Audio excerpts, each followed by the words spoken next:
ഓണമൊക്കെ അടുത്തെത്താറായിട്ടുണ്ട്. അപ്പം നമ്മൾ ഓണം സ്പെഷ്യലായിട്ടുള്ളൊരു അച്ചാറിൻ്റെ റെസിപ്പിയാണ് ഇന്ന് നമ്മൾ ഉണ്ടാക്കാൻ പോകുന്നത്. അത് വേറൊന്നുമല്ല, നമ്മുടെ മാങ്ങയച്ചാർ തന്നെയാണ് ഉണ്ടാക്കുന്നത്. ഇതുപോലെ തന്നെ മാങ്ങ ഇതുപോലത്തെ ചെറുതായിട്ടൊക്കെ നുറുക്കി വെച്ചിട്ടുണ്ട്. അതിലേക്ക് നമ്മൾ ഉപ്പോടെ ചേർത്തിട്ടാണ് ഇപ്പം ഇങ്ങനെ ആക്കി വെച്ചിരിക്കുന്നത്. അത് നിങ്ങൾക്ക് ഇഷ്ടമുള്ള രീതിയിൽ മാങ്ങ അരിഞ്ഞ് വെക്കാം. കാരണം നമ്മളിപ്പോൾ ഒത്തിരി അങ്ങ് ചെറുതാക്കിയിട്ടില്ല, എന്നാൽ ഒരു മീഡിയം സൈസിലാണ് ഇപ്പോൾ അരിഞ്ഞ് വെച്ചിരിക്കുന്നത്.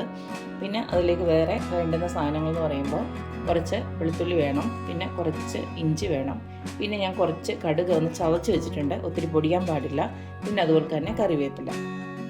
അപ്പം നമ്മുടെ അച്ചാർ ഉണ്ടാക്കാനായിട്ട് ഞാനിപ്പോൾ ഒരു പാൻ കത്തിച്ച് അതിലേക്ക് നല്ലെണ്ണയാണ് ഒഴിച്ചു കൊടുക്കുന്നത്.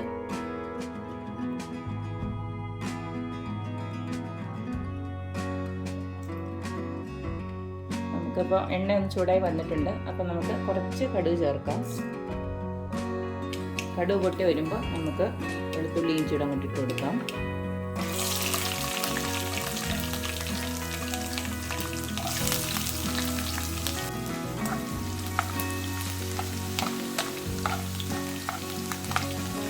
ഇതിലേക്ക് നമുക്ക് കറിവേപ്പില ഇടാം.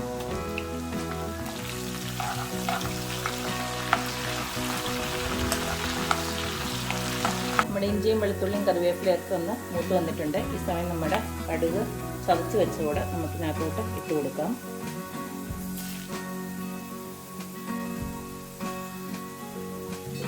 ഇതെല്ലാം നന്നായിട്ടൊന്ന് മൂത്ത് വന്നിട്ടുണ്ട്.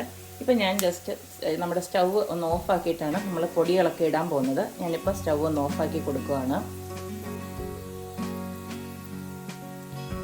ഇപ്പം ഞാൻ സ്റ്റൗ ഓഫാക്കിയിട്ട് ഞാനൊരു 1/4 ടീസ്പൂണോളം മഞ്ഞൾപ്പൊടി ഒന്ന് ഇട്ട് കൊടുത്തിട്ടുണ്ട്.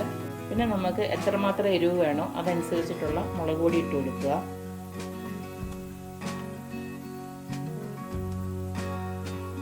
ഞാനിപ്പോൾ ഒരു 3 ടീസ്പൂണോളം മുളക് പൊടി ഇട്ട് കൊടുത്തിട്ടുണ്ട്. അടുത്ത് നമുക്കിതിലേക്ക് കുറച്ച് ഉലുവാപ്പൊടി ഇട്ട് കൊടുക്കണം. അത് ഒരു 1/4 ടീസ്പൂണോളം മതി. അടുത്തത് നമുക്കിതിലേക്ക് ഇട്ട് കൊടുക്കേണ്ടത് കായപ്പൊടിയാണ്. അതും കുറച്ചൊന്ന് ഇട്ട് കൊടുക്കണം, കാരണം കായത്തിൻ്റെ പൊടി ഇച്ചിരിയുടെ മണം നിൽക്കുന്നത് നല്ലതാണ്. നമുക്ക് കായത്തിൻ്റെ പൊടി ഇച്ചിരി ഒന്ന് കൂടിയാലും കുഴപ്പമൊന്നുമില്ല. എനിക്കിഷ്ടമാണ് കായത്തിൻ്റെ മണം മുന്നേ നിൽക്കുന്നത്. അപ്പം അത് നിങ്ങളുടെ രുചി അനുസരിച്ചിട്ട് നിങ്ങൾ കായത്തിൻ്റെ പൊടി ഇത്തിരി കൂട്ടിയോ കുറച്ചോ ഒക്കെ ഇട്ടോളൂ. അപ്പോൾ അത് പ്രശ്നമില്ല. അപ്പോൾ ഇതെല്ലാം നമ്മൾ ഇട്ടിട്ടുണ്ട്.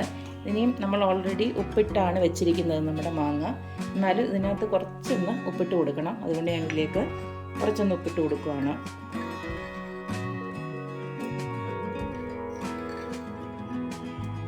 ഇനി നമുക്ക് നോക്കിയിട്ട് ഇട്ട് കൊടുത്താൽ മതി.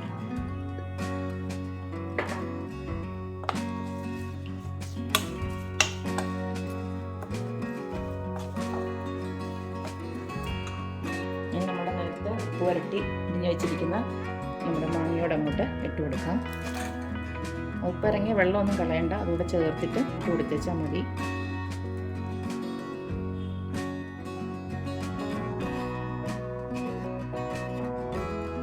അപ്പോൾ നമ്മുടെ അച്ചാറിൻ്റെ മിക്സിങ് എല്ലാം കഴിഞ്ഞു. പൊടികളൊക്കെ ഇട്ട് കൊടുത്തു, എല്ലാം മൂത്തു, നമ്മളെല്ലാം മാങ്ങയെല്ലാം ചേർത്ത് വെച്ചിട്ടുണ്ട്.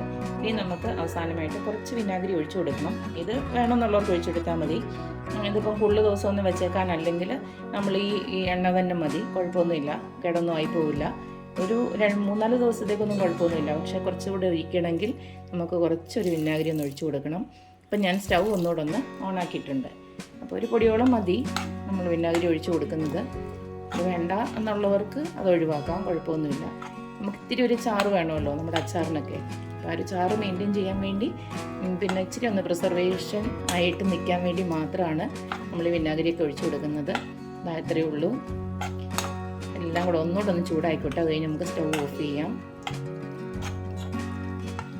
മാങ്ങാച്ചാറൊക്കെ ഉണ്ടാക്കുമ്പോൾ തന്നെ നമ്മുടെ വായിൽ കപ്പലൊടിക്കാനുള്ള വെള്ളം വരും. അങ്ങനെയാണ്.